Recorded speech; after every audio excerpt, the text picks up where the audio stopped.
Kom ons maak ons oë toe, dan bid ons saam. Ons almagtige God, Hemelse Vader, Here, hier waar ons weer bymekaar kom as u kinders, wil ons u loof en prys en dank vir u groot liefde en vir u groot genade. Here, dat u ons leermeester is, dat u ook ons voorbeeld is, die een wat voorloop en vir ons die pad aanwys. Ja, Here, dat u self die weg is, nie net die weg nie, maar ook die waarheid en die lewe. En Here, daarom wil ons u volg, wil ons u loof en prys en dank. En Here, daarom vra ons ook vanmôre, rus ons toe, leer ons ook deur u woord, dat ons ook sal hoor, sal weet en sal verstaan hoe ons u moet volg. Maar Here, werk ook met die Heilige Gees in ons harte en dring by ons daardie begeerte om ook disippels van u te wees. En daarom vra ons, Here, spreek tot ons, want ons u kinders wil graag luister. En ons vra dit en bid dit alles as dit u wil is, in u groot en heilige naam, in die naam van Jesus Christus. Amen. Ons is vanmôre op die 7de berg, die laaste berg waarop Jesus homself bevind tydens sy aardse bediening, sy lewe op aarde. En ek wil vir ons saam lees daardie laaste perikoop in Matteus 28, daarvan vers 16 tot 20. Die opskrif sê die verskyning van Jesus. Nou ek lees vir ons saam van vers 16 af. Hierdie is natuurlik nadat die Here Jesus nou uit die dood uit opgestaan het.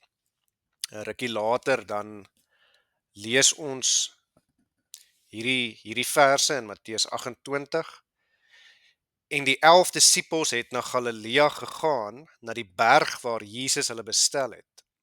En toe hulle hom sien, het hulle hom aanbid, maar sommige het getwyfel. En Jesus het nader gekom en met hulle gespreek en gesê, aan my is gegee alle mag in die hemel en op aarde. Gaan dan heen, maak disippels van al die nasies en doop hulle in die naam van die Vader en die Seun en die Heilige Gees en leer hulle om alles te onderhou wat ek julle beveel het. En kyk, ek is met julle al die dae tot aan die volëinding van die wêreld. Amen. Ek wil vir ons 2 verse hier uitlig. Die eerste en die laaste verse wat ons gelees het as ons teksverse. Vers 16 sê, en die 11 disippels het na Galilea gegaan, na die berg waar Jesus hulle bestel het. Nou, ons weet natuurlik, Handelinge 1 vers 12 leer dit vir ons dat hierdie berg, hier by Galilea, is natuurlik weer die Olyfberg. En dan wil ek ook vir ons die laaste vers uitlig, Jesus se belofte hier aan ons, aan sy kinders, aan sy kerk, aan dit wat uiteindelik sal word, uit die werk wat die apostels of die disippels sal doen. En kyk, ek is met julle al die dae tot aan die volëinding van die wêreld. Amen. Nou, na Jesus se opstanding uit die dood, sien ons hom dan hier op die 7de berg, wat soos ek sê die Olyfberg is. En wat hiervan belangrikheid is, wat ons moet onthou, is ons moet onthou dat hier vind, of ons moet raak sien, dat hier vind 'n radikale verandering uiteindelik plaas by die disippels. Ons sien nog hier aan die begin in vers 17 dat daar gesê word dat sommige het nog getwyfel. Nou daar kan baie gesê word rondom dit, maar dan lees ons in die volgende vers in vers 18, en Jesus het nader gekom en met hulle gespreek.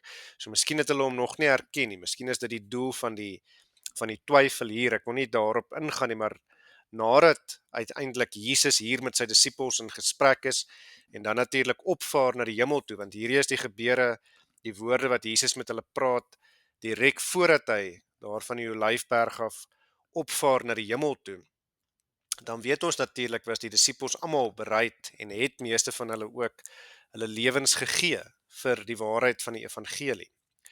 So hier vind 'n radikale verandering uiteindelik plaas. Ons sien die disippels val voor hom neer en aanbid hom as God, want hulle besef dat hy God is. Hy het uit die dood uit opgestaan. So ons moet onthou, toe die Satan die versoeker vir Jesus getoets het op die berg van versoeking, daar in Matteus 4, het die Satan vir Jesus gesê, val neer en aanbid my. Dis wat die Satan vir Jesus gesê het. Hy wou gehad het Jesus moes hom aanbid. En nou hier sien ons dat Jesus se disippels val voor hom neer en hulle aanbid hom, want Jesus het oorwin en hy het homself bewys as God. So die volle sirkelbeweging het sy loop hier verloop. Ek wil amper sê die wiel het gedraai en Jesus het oorwin soos wat hy gesê het. Soos wat die profete voordat hy dit gesê het ook in die Ou Testament voorspel het. So Jesus het die tipe autoriteit of gesag wat die Satan aangebied het, wat 'n wêreldse tipe van gesag was, natuurlik verwerp. En nou sien ons, nou word alle gesag, nie net die aardse gesag wat die Satan aangebied het nie, maar alle gesag in hemel en op aarde uiteindelik aan Jesus gegee. Hy ontvang dit omdat hy die oorwinnaar is. Wat dan volg in die res van die verse, hier in Matteus 28, is letterlik in 'n sekere sin 'n herhaling van dit wat Jesaja, die profeet, alreeds gesê het. Ek het al in 'n vorige preek gesê oor hierdie reeks van ons wat gaan oor berge, dat ja, selfs die woord disipel kom uit die boek Jesaja uit.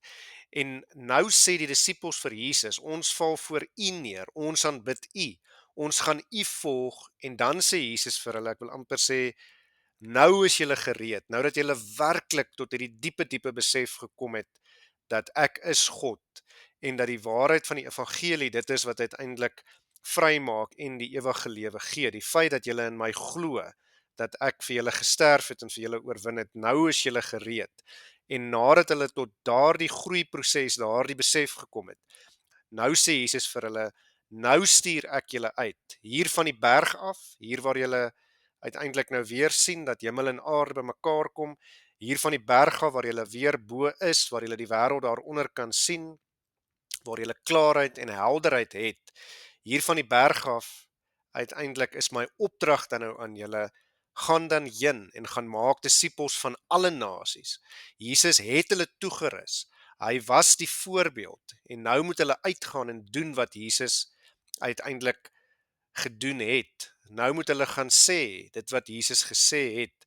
Nou moet hulle gaan leer, dit wat Jesus geleer het, en moet hulle nog volgelinge, nog disippels van Jesus uiteindelik gaan maak, nog Christene, soos die disippels later uiteindelik bekend sou word, as mens verder daar in Handelinge lees. Maar dit wys ook vir ons wat se tipe gesag, soos ek reeds gesê het, aan Jesus gegee het. En ek wil vir 'n oomblik daarna toe terugkom. Dis nie die wêreldse gesag, soos wat die duiwel aangebied het, daardie gesag wat sê, verwerp jou naaste en maak jou vyand dood nie. Nee, hierdie gesag is uiteindelik die gesag wat Jesus bring, die gesag van wees lief vir jou naaste en bid vir jou vyand.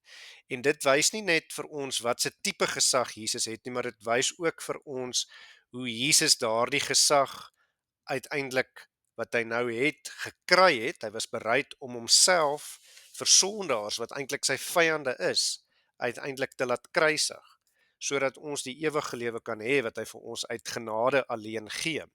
So dit wys vir ons hoe hy daardie gesag uiteindelik ook gekry het, en dat dit uiteindelik die regte antwoord is, hoe ons lewens uiteindelik moet gaan leef.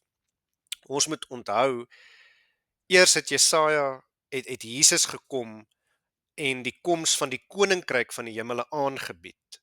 En nou dat hy die dood verslaan het, is hy die koning van beide die koninkryk van die hemele, maar ook dit van die aarde, dit wat die Satan vir hom wou gegee het, wat hy toe verwerp het, maar hy het geweet, hy sal uiteindelik hierdie koningskap nie net van die hemel kry nie, maar ook uiteindelik van die aarde, omdat hy die kosmiese berg is. Hy is die een wat alles uiteindelik deur sy menswording, sy kruisiging, sy oorwinning van die dood, en uiteindelik dan weer sy opvaar na die hemel toe en die uitstorting van die Heilige Gees, deur hierdie kernfeite van die evangelie bring Jesus alles bymekaar.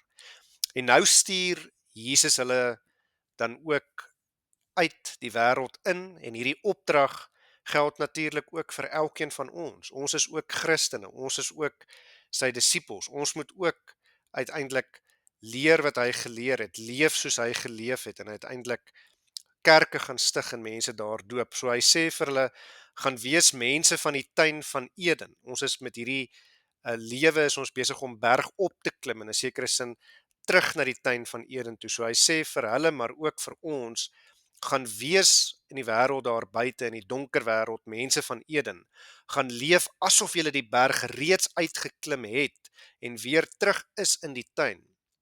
Want God sal julle die krag gee daarvoor. En hier van bo af laat julle lig uitstroom na die donker wêreld toe. Dra die vrugte soos bome in die tuin, soos tuin van Eden mense en soos tuin van Eden bome, moet julle uiteindelik die goeie vrugte dra wat by die bekering pas en laat almal na julle lig toe kom, soos Jesaja 60 dit ook sê, en laat almal van julle vrugte eet, want hier is die ding, as ons bome is wat die goeie vrugte dra wat by die bekering pas, dit waarvan Galasiërs dan ook vir ons leer, daardie vrugte van die Gees. 'n Boom eet nie sy eie vrugte nie. 'n Boom dra vrugte sodat ander daarvan kan eet en uiteindelik die voordeel daarvan kan kry en dan bring dit nog na daardie boom toe. So Jesus sê vir ons, wees bome, wees mobiele bergies en berggemeenskapies hier op aarde as my kinders, as my gemeentes. Ja, hy sê vir hulle, gaan leef die voorbeeld wat ek vir julle gegee het en uiteindelik bring so uiteindelik hierdie hemel op aarde momente oralster waar julle self bevind as mobiele berggemeenskappe en as mobiele bergies, as bome wat vrugte dra hier op aarde, gaan wees julle die wat uiteindelik nou hierdie hemel op aarde momente waar die hemel en die aarde uiteindelik bymekaar kom en die waarheid van die evangelie uiteindelik in mense se harte opkom en uiteindelik dan ook begin bloei en vrugte dra, sodat meer en meer mense disippels van my kan wees wat die blye boodskap verkondig. Maar dan is dit ook verder belangrik dat ons sal besef, Jesus sê ook vir hulle, ek het julle toegerus vir dit waarvoor ek julle roep. En Jesus het die brood gegee, ons het dit gesien, 2 Sondae terug. Jesus het die brood gegee en hy sê ook, ek is die brood van die lewe. Jesus het die brood gegee met die vermeerdering van die brode, nie net een keer nie net vir Israel nie, maar ook 2 keer, ook vir al die nasies het ons gesien die tweede keer. Maar Jesus sê ook vir hulle, hier op die berg van sending, en dit is die naam van hierdie 7de berg, hier sê Jesus vir hulle dat hy nie net die brood gegee het nie, hy het nie net homself gegee as die lewende brood, as die weg en die waarheid en die lewe en die pad bergop wat na die Vader in die hemel lei nie, maar hier gee Jesus nou ook die wet en die nuwe wet, omdat Jesus die eerste wet, die Ou Testamentiese wet vir ons vervul het en die straf daarvoor, omdat ons dit nie kon onderhou nie, reeds vir ons gedra het aan die kruis. En die nuwe wet is nou daarom die nuwe instruksie, die nuwe Torah. En dit is uiteindelik gaan verkondig die blye evangelie, dat Jesus Christus vir elkeen wat in hom glo oorwin het, soos wat Johannes 3 vers 16 dan ook leer. En die wonderlike, soos ek reeds gesê het, is ons het die krag daarvoor ontvang. Handelinge 1 vers 8 leer vir ons, maar julle sal krag ontvang wanneer die Heilige Gees oor julle kom en julle sal my getuies wees. Dis wat ons moet gaan doen, gaan wees my getuies in Jerusalem, sowel as in die hele Judea en Samaria en tot aan die uiterste van die aarde. So nie net in die dorp waar jy is nie, maar ook in die streek, ook in die provinsie en uiteindelik tot aan die uiterste van die aarde. En dan weet ons direk daarna leer vers 9 vir ons het Jesus opgevaar na die hemel toe. Handelinge 1 vers 9 en nadat hy dit gesê het, is hy opgeneem terwyl hulle dit sien en 'n wolk het hom voor hulle oë weggeneem. So Jesus sê hier, gaan maak disippels van al die nasies en maak hulle deel van die gemeentes, van kerke, want dit is wat die disippels, of soos hulle ook genoem word, die apostels gedoen het. Hulle het kerke, gemeentes gestig en vanuit die kerk word mense toegerus om disippels te wees, om weer uit te gaan en nog disippels te maak, nog mense kerk toe te bring. En by die kerk word die sakramente van die heilige doop en die nagmaal waar daar gesê word doen dit tot my gedagtenis, uiteindelik dan ook bedien, soos wat die opdrag hier sê, hier by die kerk deur die bedienaars van die woord word mense gedoop in die naam van die Vader en die Seun en die Heilige Gees. En deur dit te doen, dit was die hele doel van die disippels se lewe. Dis waarvoor hulle bereid was om hulle lewens te gee, om uiteindelik hemel aarde toe te bring. En dit is uiteindelik ook daardie ontmoetingsplek wat ons met God het, waar ons elke Sondag bymekaar kom. Dit is uiteindelik die kerk. En dit is die Nuwe Testamentiese wet of Torah, die nuwe instruksie soos ek gesê het wat Jesus gegee het voor hy opvaar. Natuurlik saam met die ander opdragte wat Jesus geleer het, want hy sê gaan leer hulle om alles te onderhou. En uiteindelik dit was natuurlik ook gewees om lief te wees vir God en ons naaste. En dit doen ons natuurlik alles uit dankbaarheid. So Jesus gee nie net die brood, die krag nie. Hy rus ons nie net toe nie, maar hy gee ook die instruksie, die wet. En hy sê ook vir ons hoe om dit uiteindelik te doen. En dan doop hy ons ook. Dit is ons salwing as konings, priesters en profete, maar die doop is ook simbolies gesien die vloed van Noag, maar ons kom ook aan die ander kant van die vloed uit en ons weet deur Noag se naam het daar vrede en rus uiteindelik gekom.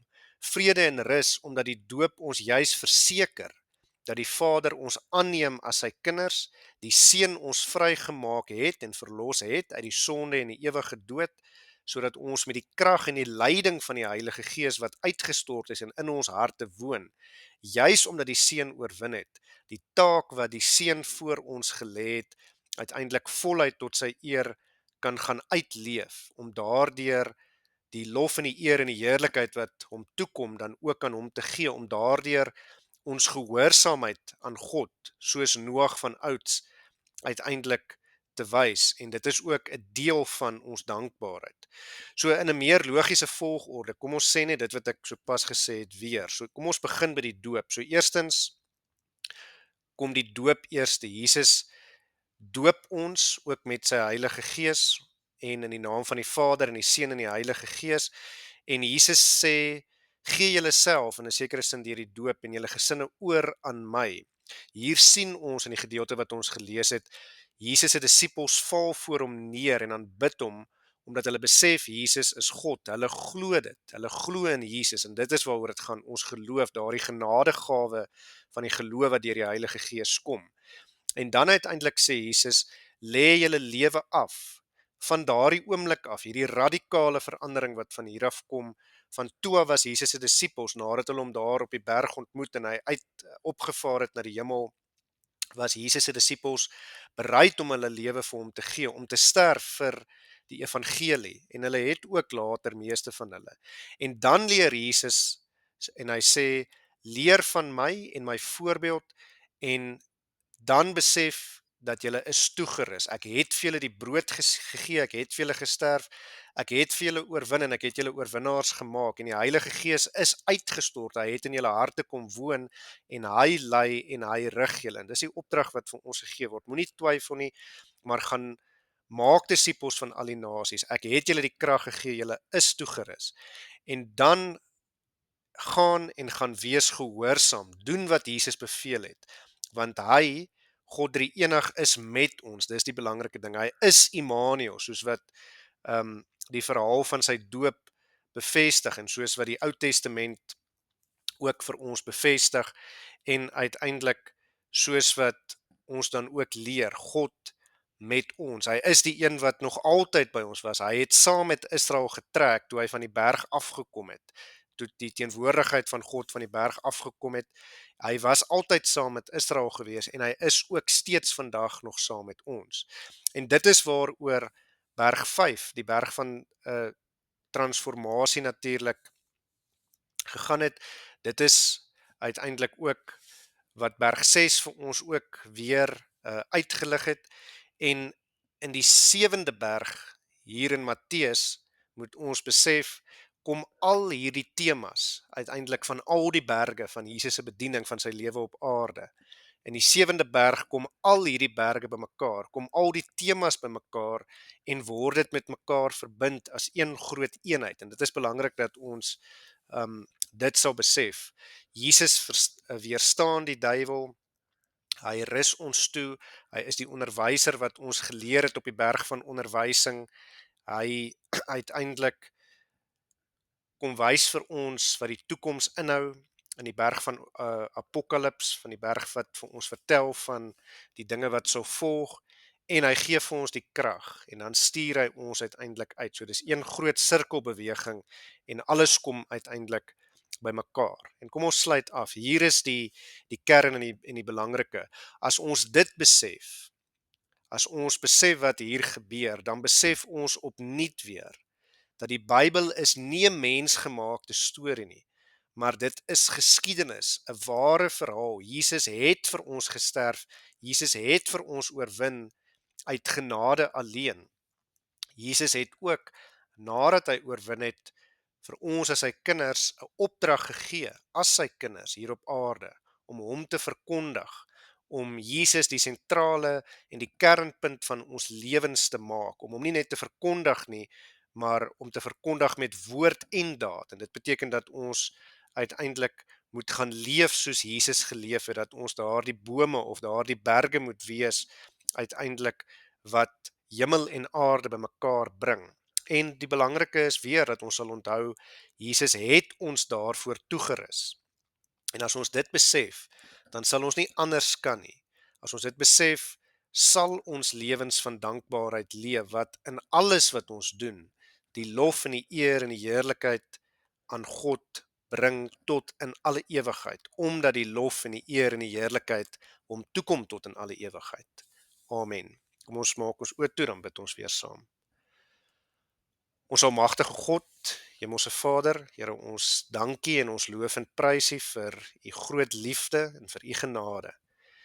Ja, Here, dat U ons so lief gehad het, dat Jesus Christus vir ons kom mens word, dat hy deur sy lewe op aarde heen verneder was, bespot was, uiteindelik gemartel was, vir ons gesterf het aan die kruis en van God verlate was, voordat hy sy laaste asem uitgeblaas het, sodat ons nooit van God verlate hoef te wees nie. Maar Here, nadat hy ook op die 3de dag uit die dood uit opgestaan het, weet ons, het hy opgevaar na die hemel toe, en is die Heilige Gees uitgestort, en het hy in ons harte kom woon. En daarom is ons nooit van God verlate nie, maar daarom weet ons is toegerus met die krag uit die hemel uit. Ons is toegerus en ons word gelei deur die Heilige Gees om ook gehoorsaam te wees aan die opdragte, dat ons ook vir U en ons naaste sal lief wees, dat ons ook sal heen gaan en disippels sal maak van al die nasies, dat ons hulle sal doop in die naam van die Vader en die Seun en die Heilige Gees, en dat ons nooit sal vergeet nie, dat U vir ons krag gee en dat U altyd by ons is, dat U by ons is tot aan die volëinding van die wêreld. En Here, maak nie saak deur watter moeilike tye, watter donker dieptes van ons lewens ons dalk gaan nie, maak nie saak hoe donker hierdie wêreld vir ons lyk nie. U is die lig wat vanuit ons binneste uit dan ook aan die wêreld daar buite skyn. U is altyd by ons. En Here, wat 'n groot troos, wat 'n groot voorreg dat ons as U kinders dit ook kan weet. Here, ons vra ook vanmôre, gee dat ons dit nooit sal vergeet nie, dat U altyd by ons is nie, dat U altyd daar is, dat U vir ons lief is, dat U ons troos, bemoedig, beskerm. En Here, gee dat ons ook hoop sal hê, omdat ons weet U het reeds vir ons oorwin, dat ons oorwinnaars is in en deur U, en dat ons daarom ons taak hier op aarde ook met vreugde uiteindelik ook kan uitleef tot eer en verheerliking van U groot en heilige naam. Here, ons vra ook, wees saam met elkeen van ons wat siek is, elkeen van ons wat beserings het, elkeen wat hartseer is. Here, U ken ons en U ken ons behoeftes. Here, ons vra dat U ook vir ons genesing sal bring, dat U vir ons gesond sal maak, dat U vir ons sal vertroos, en dat ons deur alle omstandighede weer eens sal onthou dat U altyd by ons is. Ja, Here, ons vra, rig ons, lei ons, vergewe genadiglik al ons sondes, en dring ons tot lewens van dankbaarheid, waar ons in alles wat ons doen, die lof en die eer en die heerlikheid wat U toekom, dan ook aan U bring. Al hierdie dinge vra ons en bid ons nie omdat ons dit verdien nie, maar alleen as dit U wil is in U groot en heilige naam, in die naam van Jesus Christus. Amen.